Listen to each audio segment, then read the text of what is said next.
Hey, this is Brother Teacher. Do you know who you are? Most of you might be a little taken by that statement or that question.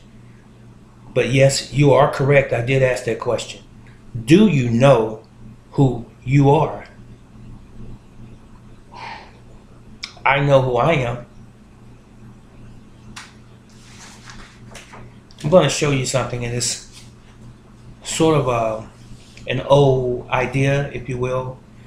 As far as the name that I'm using to protect the innocent, not going to use any real individual's name. I don't think it's real anymore.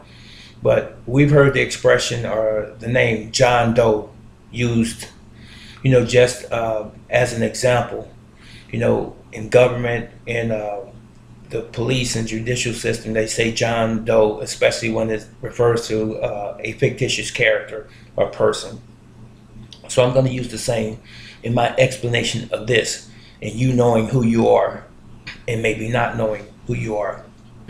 Let me first say this. All of us, every person that's listening to me right now that was born in America, you know that when you went to school and you were taught how to write your name for the first time, how did you write it? And what were you told your name represented? A proper person, right?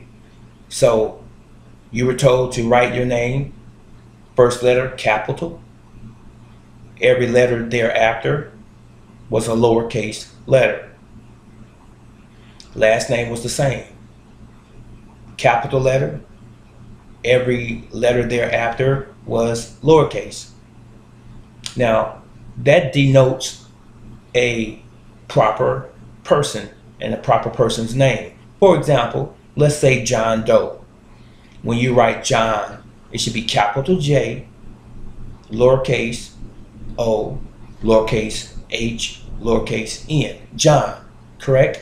That's the way all of us was taught. Is that right? Now, I wrote it down. So let's use, for example, for the purpose of this video, let's say that we're all named John Doe. If you had a choice, which of these two forms of your name, John, would you use? Would you use this at the top, the first example of John Doe, or would you use this? Or would you even say both of them are correct? So you have three choices. This is correct, this is correct, or they both are. Now let me tell you this. It's not all three examples that are correct. It is only one correct one. Did you choose this one? If you chose that one, then you are incorrect. If you chose this one, this is the one that we learned in school. This is how we were taught to write our name. Capital J, lowercase o, lowercase h, lowercase n, capital D, lowercase o, lowercase e. We were not taught to write our names like this. Thank you for your attention. Now, if we were not taught to write our names with all capital letters, then why in the world do we receive mail every single day with our names in all capital letters? Do you need a little time to think about it? I have the time, but I'm not going to waste your time on this video by having you wait. But do you really understand what I'm saying to you? Your name is not supposed to be in all capital letters, but that is done intentionally, and it is done for a reason. The reason is, ladies and gentlemen, if you don't already know. And if you do know, or say or claim that you know, and you're not living your life according to the truth as it relates to you knowing, then you really don't know. Because this is a crime. This is a criminal setup of the American people. It has expanded beyond America, but I'm speaking about America right now. Do you not know that when your name is in all capital letters, It denotes that you, who you think and who I believe are human beings, but that all capital letter means that you are actually a corporation. Should I say that again? A corporation. The base word C-O-R-P is actually corpse. It means that you're dead. You don't exist as a human being. That is why your name is used in all capital letters. If you don't believe it, I'm not going to sit here and give you a whole series of videotapes explaining this dot upon dot, precept, all the T's crossed and precept upon precept and things like this, breaking it all down to you. There's some things that you must do on your own if you want true clarity and if you want to really have conviction. Just another human being telling you something is not enough, because of human behavior, most people, when you continue to give them information, they just push it off on the side, or they're pack it up in a box. If it's a video or a book, they'll put it away and never go back to it. So how is it going to benefit you, me continuing to give you series and series and series of information on the same subject, and you are never going to take any action on it? So that's why I'm giving you the basics. I'm giving you the foundation, and then you build upon it in your own lives. Is that fair? I think it is. So now, why is your name in all capital letters? You don't think it is? I can venture to say to you, 99.9% of the mail that you receive and everything that has to do with you as a human being is in capital letters, all capital letters. You need to ask yourself that question. I just opened Pandora's box for you. Now, are you going to take the journey or not? It's important. It's very important. Most birth certificates, especially in the recent 40, 50 years, are all capital letters. Every single social security card and every individual's name on that social security card is in all capital letters. Every state ID, every driver's license is in all capital letters. Every bill that you receive from your utility company, your phone company, from the courts, from the government, your name is in all capital letters. Do you wonder why? You're being used. You're being used in a way that is sinister. It's been going on for hundreds of years. But many people are just coming to this understanding in recent years, in the past decade or so. So, are you willing to come out of that box that you've been in for so long, for lack of a better expression? And are you willing to find out what has really been going on and what you have, how should I say, perceived again as being your reality and what actually is factual? You willing to take the journey? I'm not going to take a journey with you, but I'm going to help you along the way if you are willing to be helped. As I said before, the fact that our names is in all capital letters, you can research it yourself, and you will find that the government or the powers that be created a false you and a false me so that they can monetize our energy, monetize our lives so that we can pay debt back to a foreign bank.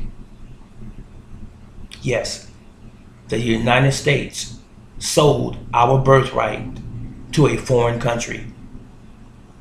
And the country is England, London. They sold our birthright to them because they could not pay the debt that they owed to that country. So they used the American people's labor as collateral. Go back to 1933. when the United States, so-called United States, went off of the gold standard. The United States became bankrupt in 1933.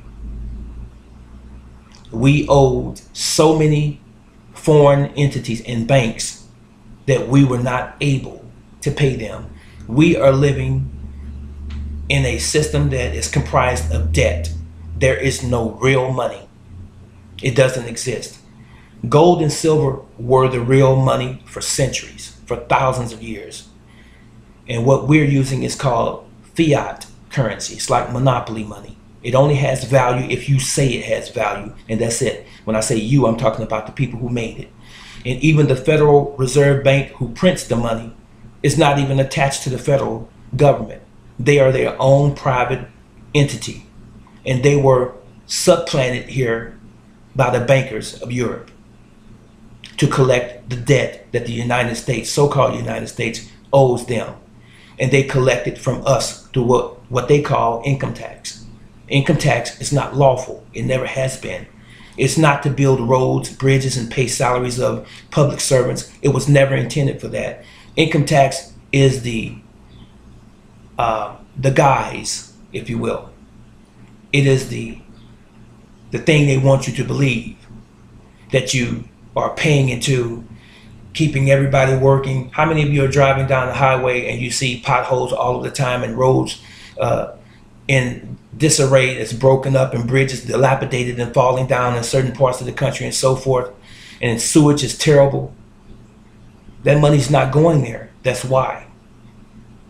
That money is going to pay off the interest of the debt that the United States owes England and various other entities.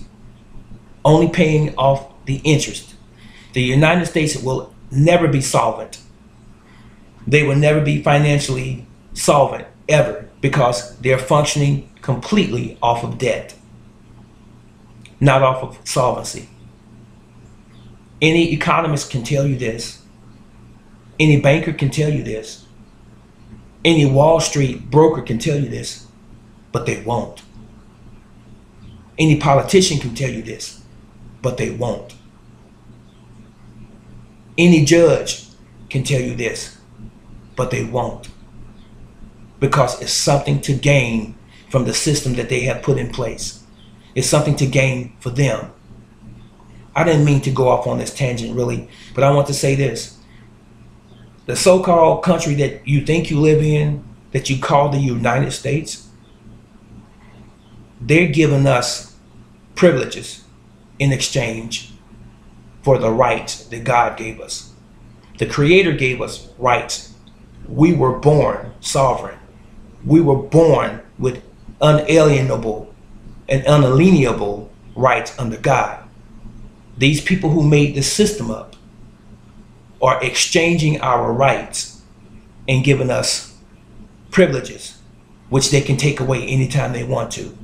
Now, who on planet Earth would ever tell another human being, you give up your rights to this, you give up your rights to that? Why would you give up rights that were ordained by the Creator? I want to know that. No one with any kind of sense on this planet will give up their rights for a privilege. Their rights supersede the privilege. Okay? This is Brother Teacher. This is just the beginning. I'm not done yet. So you tell me who you really are.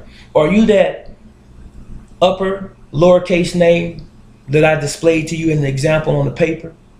Or are you that all capital letter name, that corporate fiction?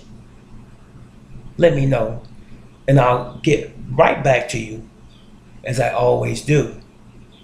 And if you like this video, please share it with those you care about, because it's not going to get better, ladies and gentlemen.